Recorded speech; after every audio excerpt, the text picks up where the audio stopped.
respected principal, teachers, today's guests, and my dear students, I would like to invite in our mother tongue,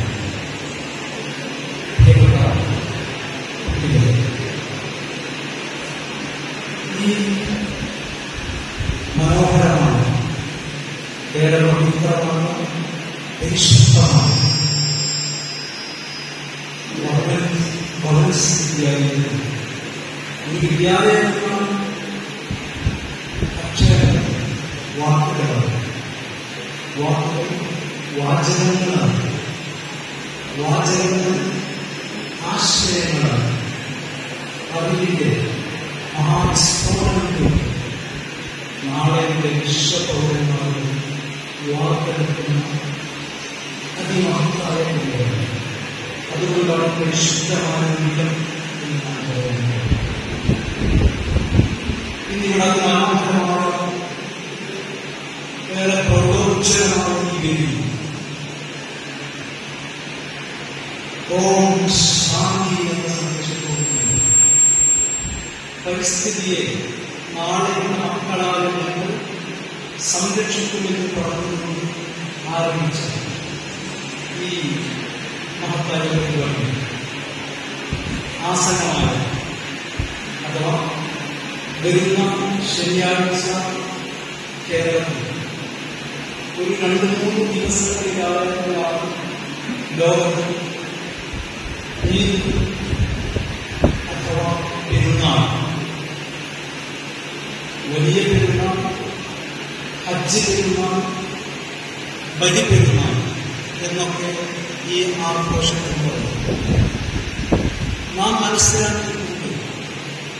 ഏതൊരു ആഘോഷം അത് മാനവികതയെ അവന്റെ ചിന്താപരമായ ഉത്തുംഗതയിലേക്ക് എത്തിക്കാൻ വേണ്ടിയാണ്. ഹ്രസ്വമായി പറഞ്ഞാൽ നാം ആഘോഷിക്കുന്ന എല്ലാ ആഘോഷങ്ങളും, ക്രിസ്മസ്, നമ്മുടെ ദേശീയോത്സവമായ ഓണം, പെരുന്നാളും, വലിയ പെരുന്നാളിന്റെ അഥവാ വലിയ പെരുന്നാളിന്റെ സന്ദേശം എന്നത് അത് ബൈബിളിലും ഖുർആനിലും ഒക്കെ പരാമർശിക്കപ്പെട്ടിട്ടുള്ള അബ്രഹാം, ഇബ്രാഹിം, ഇസ്ഹാഖ് പ്രവാചകന്മാരുടെ ജീവിതവുമായി അഭേദ്യമായി ബന്ധപ്പെട്ടിരിക്കുകയാണ്. അബ്രഹാം പ്രവാചകൻ, ഇബ്രാഹിം പ്രവാചകൻ തന്റെ വാർദ്ധക്യത്തിലേക്ക് എത്തി. ഒരു കുഞ്ഞിക്കാല് കാണാൻ അദ്ദേഹം ഒരുപാട് ആഗ്രഹിച്ചു.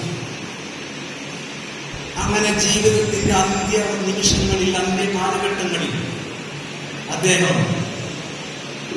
അദ്ദേഹത്തിന്റെ ഭാര്യ സാറ പറയുകയാണ്, നിങ്ങൾക്ക് എന്നിൽ നിന്നൊരു കുഞ്ഞിനെ ലഭിക്കാൻ സാധ്യമല്ല, അതുകൊണ്ട് നിങ്ങൾ ഈ ജരാനരകൾ ബാധിച്ച മുടിയും താടിയും ഒക്കെ നനച്ച സമയത്ത് എങ്കിലും നിങ്ങൾ അങ്ങനെ ഒരു വിവാഹത്തിൽ മുതരണമെന്ന് പറഞ്ഞു. അങ്ങനെ അദ്ദേഹം മറ്റൊരു വിവാഹം കഴിക്കുന്നു, ഹാജറെ വിവാഹം കഴിക്കുന്നു. ഹാജറയിൽ ഒരു കുട്ടിയുണ്ടാകുന്നു. ദൈവനിയോഗമെന്നോണം അതുവരെ കുട്ടിയുണ്ടാകാതിരുന്ന സാറയിൽ കുട്ടികളുണ്ടാകുന്നു. സ്വാഭാവികമായ ചില അഭിപ്രായ വ്യത്യാസങ്ങൾ അവർക്കിടയിൽ ഉണ്ടാകുന്നു. ഈ അഭിപ്രായ വ്യത്യാസത്തിന്റെ പ്രശ്നപരിഹാരമായി അന്ന് മക്ക ഇന്നൊരു ഏറെ ജനനിബിഡമാണെങ്കിലും അന്നുള്ള മക്ക എന്ന പ്രദേശത്ത് തന്റെ അരുമ സന്താനത്തെയും ഹാജരെയും ഒഴിവാക്കി പോകുന്നു. അവിടെ ഹാജറ തന്റെ കുട്ടിക്ക് വെള്ളത്തിന് വേണ്ടി കേണി യാചിക്കുന്നു. അങ്ങനെ കുട്ടി കൈകാലിക്കടിക്കുന്നു. അവിടെ സംസം എന്ന ഉറവ് പൊട്ടിയൊലിക്കുന്നു.